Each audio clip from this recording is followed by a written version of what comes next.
Hello, everyone. Welcome to the Blissful Life podcast and our Radical Rest series. Today, we have our first guest, Melanie Huestis. She is going to be sharing with us her perspective on radical rest, intentional rest, or deliberate rest, as I like to call it. And this series, I think, is really going to be impactful to everyone who's listening because we don't give enough credit and credence to rest, and we really should because it is a part of radical self care. It is a part of living the blissful life. So, welcome, Melanie. Thank you so much for joining our conversation today, and I'm looking forward to hearing everything that you have to say about radical rest and your thoughts. But first, who are you, and why is this such a great topic that you want to talk about? Okay, well, I am Melanie Huestis. I am an energy alchemist, a healer, a medium, a mom, and a lover of life in general.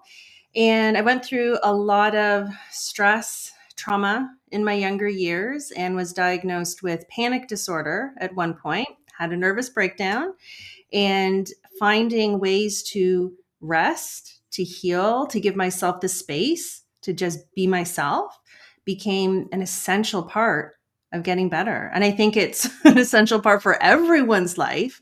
And it can prevent us from getting to that place.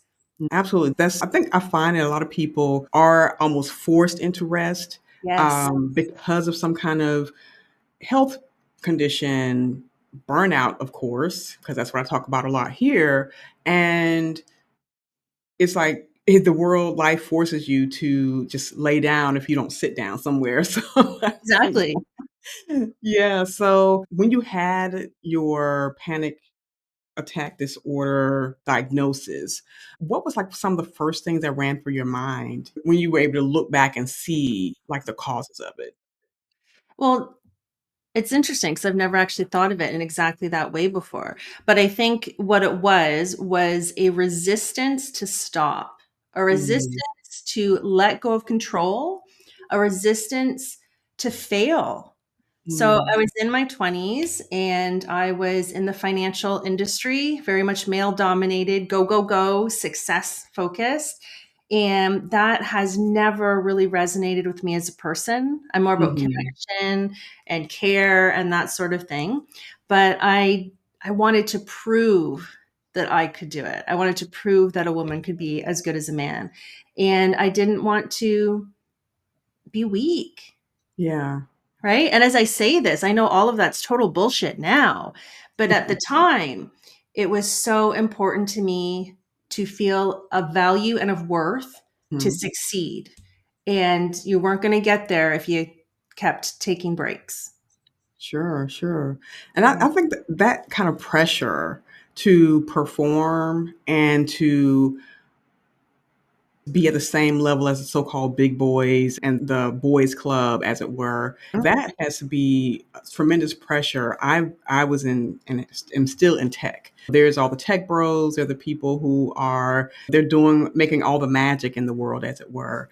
Forgetting the fact that women were computers first. We were the first programmers. That's so really interesting in trying to keep up with the pressure that goes along with that, the feeling of why can't I just stop when I want to without feeling guilt, without feeling a sense of I'm going to be left behind. So now that you have this diagnosis and you're being forced to rest, as it were, did you was that like the first thing you knew that you wanted to do or needed to do, or were there other things that led up to that intense rest that you took for yourself?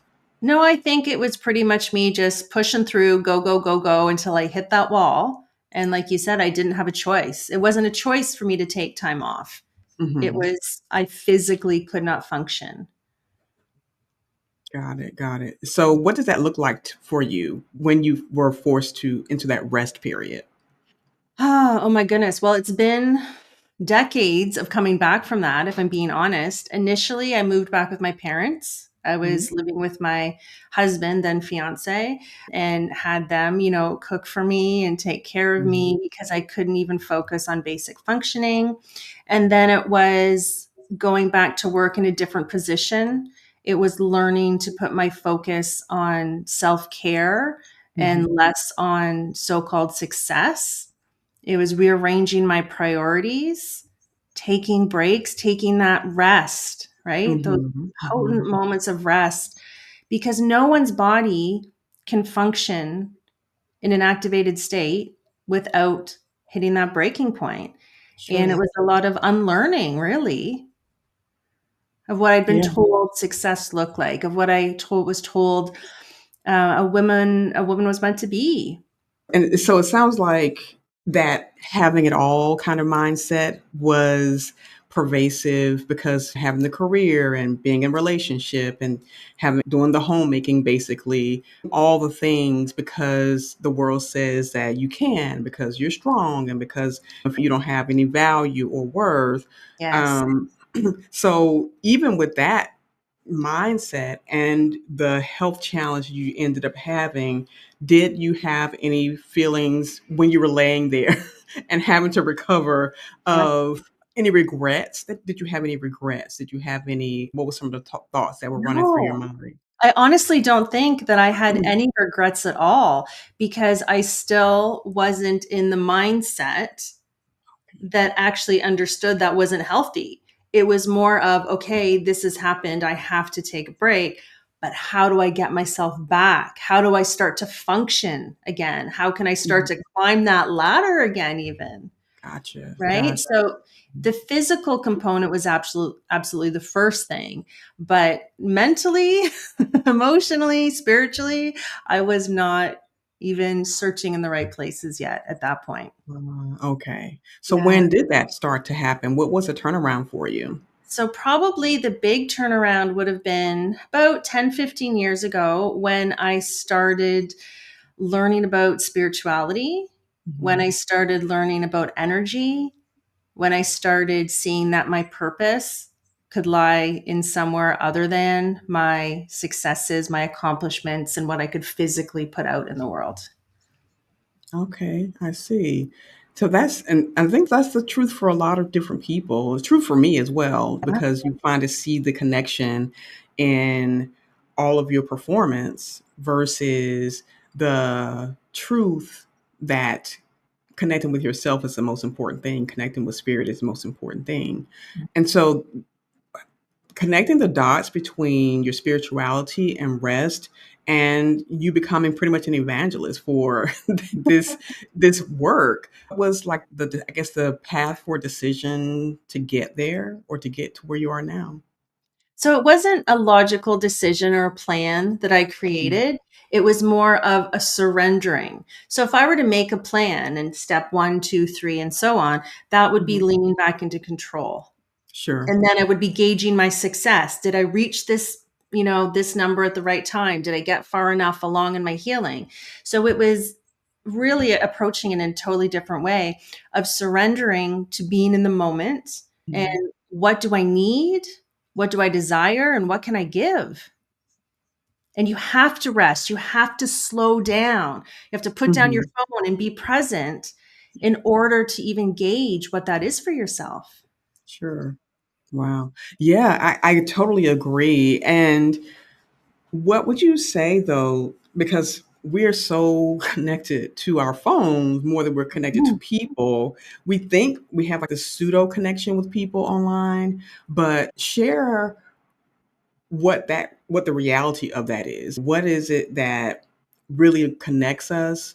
And then how is that connected to just rest in general? And then after that, would you mind sharing like the different ways to rest? Because you may not always be able to take a nap. You may not always be able to lay down. So share that as well. But first, what are some things that you would say to help people realize that connections online is not a really a true connection?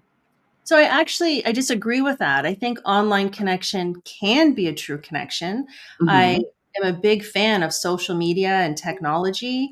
I think it's more about how we choose to use it that can Hmm. support us in finding rest or support us in finding burnout, right? Whole thing, I leave my phone in my office. So when I leave to go, I work from home, but when I Hmm. leave to go have dinner, my phone stays in my office. When I leave the house to go and do shopping, my phone stays in the office.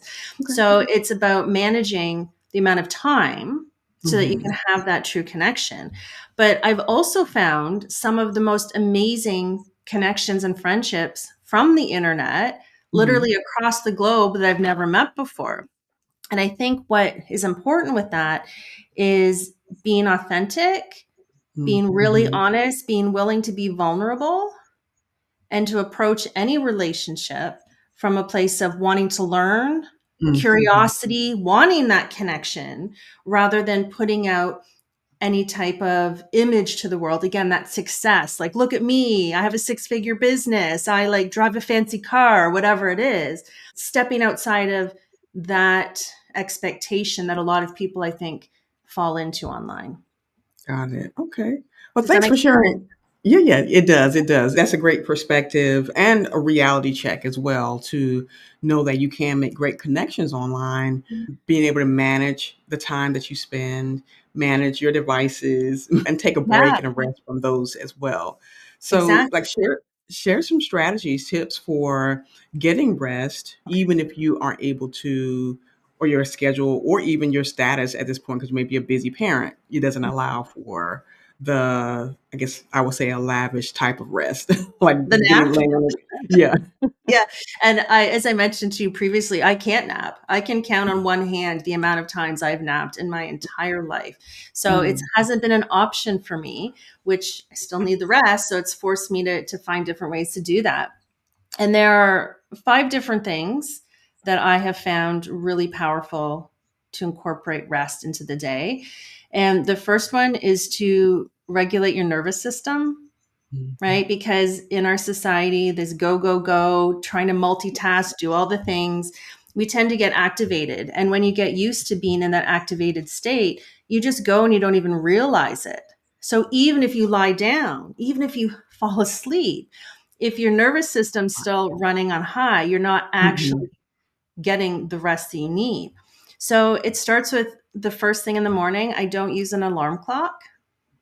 Okay, because that that shock, mhm, right? First thing mhm, in the morning, it sets the tone for the rest of your day. You get up and then maybe you run to the shower, you go to do your workout at the gym. It sets up your body to go, oh, okay, we're going to just rush through the day. And I wake up when I wake up. I make myself a coffee, a decaf, because caffeine's something that can really hurt your rest, right? yeah, And then I'll watch some reality television. I will do something purely because it brings me joy, not because it mm, has a purpose, not because I can check it off my to do list. And I just start setting the tone for my day to be slow and easy. And what I've actually found is that when I approach my day from this standpoint, I get way more done because I have mhm, more energy to do it. Right.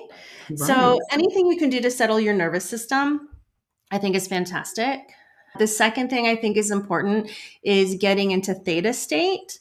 mhm, So, theta state is, for those who are listening and aren't familiar, it's that place in between being awake and being asleep, right? And so you're groggy, you're super relaxed, not, as aware of everything that's going on. mhm, And we can achieve that through meditation, through imagination, right? If you're not a big meditator, just like daydreaming, you can get into that, mhm, or knitting, anything where you're just allowing your focus to zoom in and to tune out the world can mhm, bring you to that state. And you don't need an hour, you don't need half an hour. Like, take 5 minutes in between clients, or just draw a picture, zone out and just doodle, right? Again, without the expectation of having something at the end as a result. That's really helpful. Another thing is being present.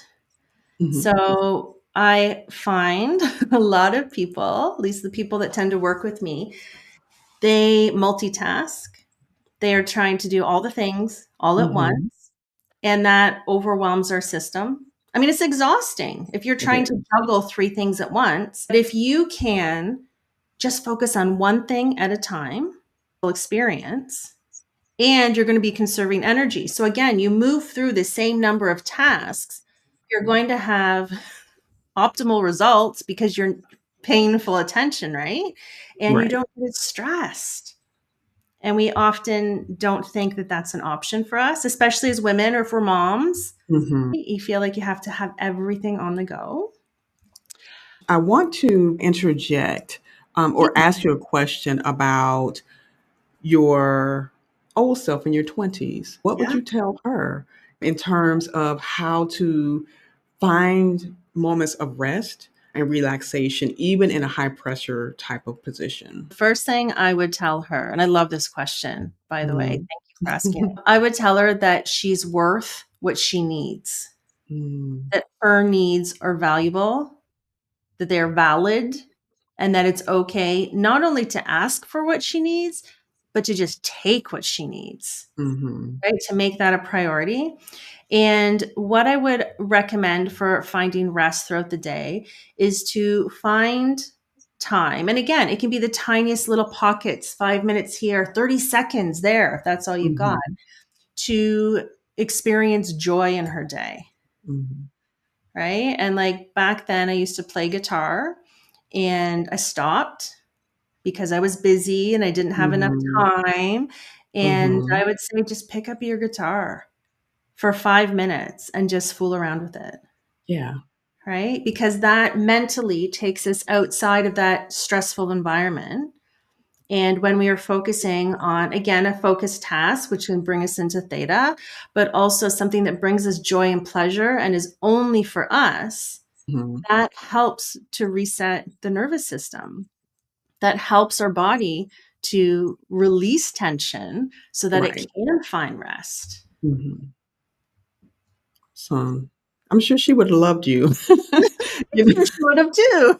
Yes, and it's because I think even just giving ourselves permission to slow down, take time, and like you said, really think about what do I really want? What do I really need?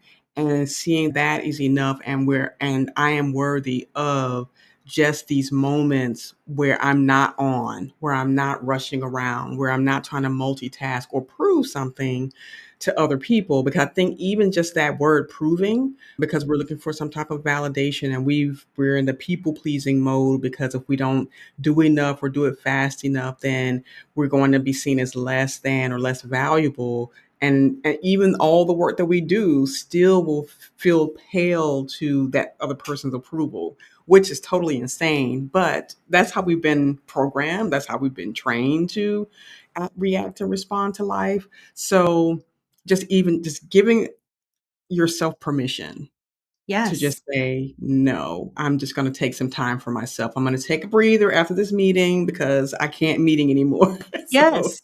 it's so Exactly. important. Yeah. So, a couple of more intentional rest rituals that you would suggest for people who Okay. are because I talk to a lot of busy women, Yeah. um, in corporate, have their own business, so executives and entrepreneurs who are just burned out. So, Mhm. what are a couple other things that you would share with them that you want them to know? So, another thing that I recently discovered, and I wish I could remember where I found this information to give credit, but I can't, Mhm. but that it takes 8 minutes to reset your mindset, to reset Mm. the energy in your body. And so, my suggestion and what I've been implementing with my friends lately is having 8-minute conversations. Mm. So normally I would wait until I had 2 or 3 hours in my day. Let's get Sure. together, let's have a tea, let's catch up. Right. But Mhm. as I'm sure you can relate, when does that ever happen? It's so hard to have everyone's schedule line up. And so it's Right. the idea of just texting a friend when you're stressed, when you're worked up, when you really need help bringing your nervous system back down. Have you got 8 minutes? And most of us will have 8 minutes at some point throughout the day. And just Mhm. sharing where you're at and having that, again, that connection, that authentic connection with a girlfriend or your partner or a colleague, someone that you feel really safe with, that's all it takes to make you feel completely different. Wow. I like Yeah, that. it's neat. Again, I can't take credit, but that's something that has definitely been working for me. And I really wish I had learned that decades ago. Sure, sure. Yeah. Absolutely. That's really powerful because typically you can find time for 8 minutes of time for a friend who Yeah. needs you and or in reverse, needing them for Mhm. 8 minutes of time. Yeah, I like that. And hopefully you'll find who you found that from so that we can give them Yeah. credit for it. But But when you it think about that's sorry, didn't mean to interrupt. no, go ahead. When you think about it, when we can just find that connection to another human, Hmm. we don't feel alone in it anymore. And it's almost like that stress and that pressure is eased because there are more people carrying it, Sure. right? So that in and of itself can create the feeling of rest because instead of us holding everything up, it's like we can just Hmm. put it down. Absolutely. Yeah. Absolutely. Wow. Thank you. So this has been, I love the conversation about rest because I think that, like I said, not enough people are taking advantage of it or even feel like they have the space for it. And it feels, I feel, I don't want to say sad, but I feel empathy and compassion because it took a long time for me to learn that rest is so important. Yeah, Yeah. rest is so important, and without it, I'm just running myself into the ground, my health into the ground, and I'm not giving myself that space for self-compassion, self-love in essence, and it just feels so, I guess, liberating to be able to say, I'm just going to stop for right now. I'm going to go take a walk. I'm going to go I'm going to just close my eyes for a few minutes, rest my eyes. I remember years ago, my mom, when I was younger, she would take naps. And I just thought it was so interesting. And so I saw it happen, but I never really kind of embodied that practice because, again, I was trying to prove myself. I was trying to get Right. somewhere in life. And so I did not take that example that she gave into my own heart and be able to do that for myself. But I'm encouraging everyone, take time to rest, practice it a little at a time. And for people who feel like you don't have a lot of time, this is a time where you have to make it. You have to make time for what you truly want, what you truly need. So, Melanie, what are some last words that you would say to a woman who is struggling? Everything you said is great, but she feels like it's just not for her. She can't find the time to do it for herself. And what would you say to her? Well, I work with a lot of women who are struggling to put themselves first. And what I always find is very helpful is if you can't find it in yourself to give yourself what you need. Imagine that it was your daughter, it was your Mhm. mother, it was your best friend, and they were overwhelmed and they were struggling and they needed a break.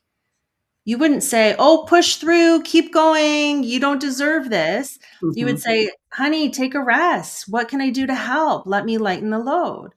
So Mhm. you really want to look at yourself with that same compassion, that same grace, and create, again, just tiny little pockets to take a deep breath, to invite your shoulders to come down, just the tiniest little acts of self care. When you sprinkle those throughout your day, it can result in big rest. Absolutely. Absolutely. Ladies, I hope you have heard Melanie's advice and that you ask yourself those questions and get present first with yourself so that you can hear the answer. Because oftentimes, because we're so busy and because busy is such a buzzword or such a almost a what's the word I want to say? Not rite of passage, but it's that thing, being busy is almost like a badge of honor. Yeah. That's what I wanna say.